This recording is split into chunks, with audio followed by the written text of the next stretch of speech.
Hey, it's Halftime Howie here with our aviation report with Rich Kaplan. Before I go to Rich, one day this week, front page of the New York Post was a picture of this airline with a big hole in it where this one passenger got blown out of the airplane. He was the only one that died in the airplane, and I immediately called up Rich Kaplan and said, this should be our aviation story of the week. And once again, I know Rich will do a great job talking about this incident from Somalia.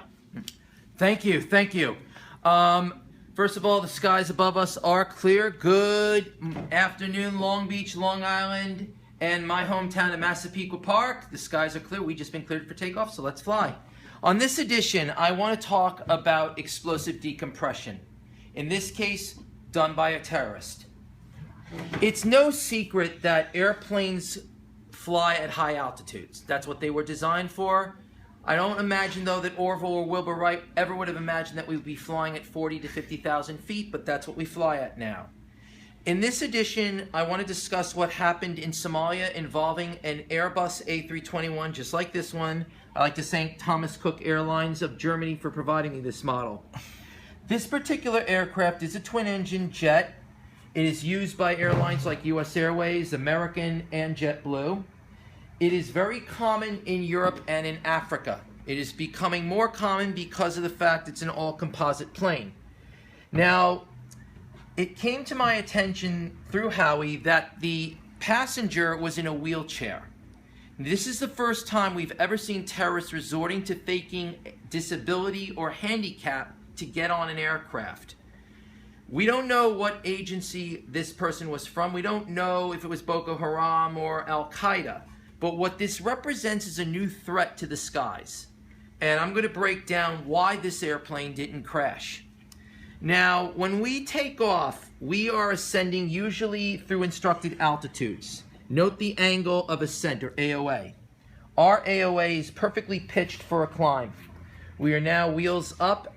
He was at an altitude of about 10,850 feet when the explosive device went off. According to Reuters, the explosive device was most likely detonated from a laptop computer. So this was a pretty powerful device. My guess, Simtech or C4 plastic explosive, because Simtech detonates with a Levy force that's capable of ripping a hole into a jetliner. It's very common. The FBI is well aware of it, as are intelligence agencies throughout the world. Now, because he was at 10,000 feet and not his cruise altitude, this is very important. Because he was at 10,000 feet, the plane was actually controllable. I hate to use this term, but in this particular case, I'm inclined to believe this was a premature detonation. In other words, this was a detonation that was intended for 30,000 feet. The device went off early, which is, in my opinion, an act of God that it did. Because had it gone off at the high altitude, you would have had what's called rapid decompression. The plane would have literally ripped itself apart into thousands of pieces and plunged out of the sky. But because he was at 10,000 feet, all he had to do is decompress the airplane, depressurize the jet, which would reduce the amount of air going through that hole. It would create the opposite of the suction that would suck a passenger out, like we saw in the case of an Aloha jet back in the early 80s over Hawaii. We had an incident where an Aloha plane, due to metal fatigue, had the same problem. A big hole in the roof ripped, and a flight attendant, unfortunately, was killed. She was sucked out of the plane to her death along with the passenger. Explosive decompression is very, very common. If my viewers remember, there was an incident involving a particular 747, TWA Flight 800. They showed the video. Now, if you have a good memory, you'll remember that when the plane exploded, when the fuel tank exploded, the forward section of the jet had momentum of 13,000 feet ascent before its death plunge. The back part of the jet immediately plunged down. This is a form of explosive decompression. Because it happened at 13,000 feet, the fuselage was a lot more intact than it would have been had this happened at 31,000 feet.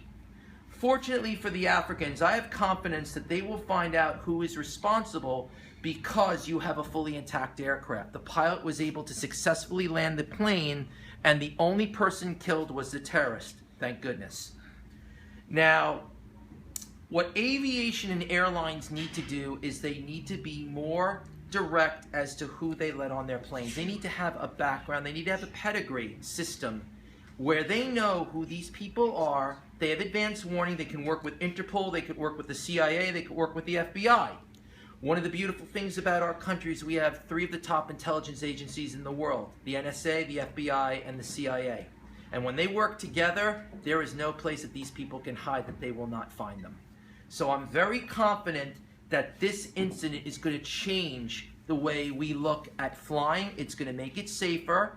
I don't want anyone out there to be afraid to get on an airplane. If you are wheelchair bound, though, be prepared for a little extra padding, maybe a little extra scrutiny by the TSA.